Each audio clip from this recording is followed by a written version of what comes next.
The Canon C70 is a Super 35 4K capable cinema camera made by Canon. This gets us DCI 4K up to 60 frames per second, 4K up to 120 frames per second, and 2K up to 180 frames per second.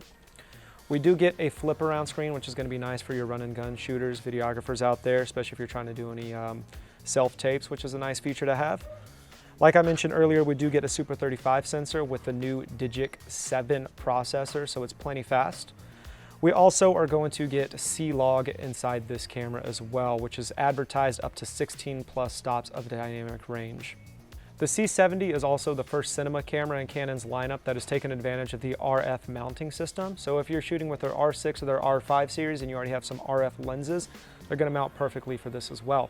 Now, for my Canon shooters out there who do not already own RF glass, well, you're safe to know that Canon does also make an RF to EF adapter that also works as a speed booster as well. So now we can get an extra stop of light, and it's going to work more as like a full frame sensor with a speed booster attached to it. The Canon C70 as well takes advantage of its dual pixel autofocus, so this is going to be certain to give you very fast and reliable autofocusing when you're single shooting. For our media, we are getting two UHS-2 V90 SD card slots.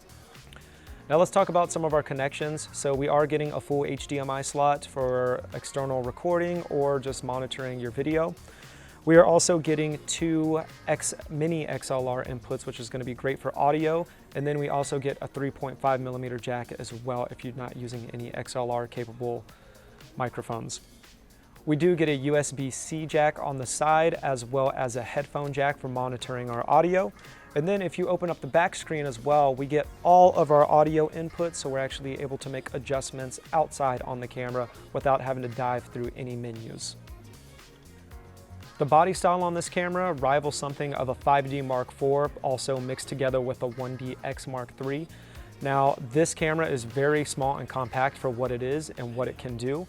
This is actually able to run very easily on a DJI Ronin RS2.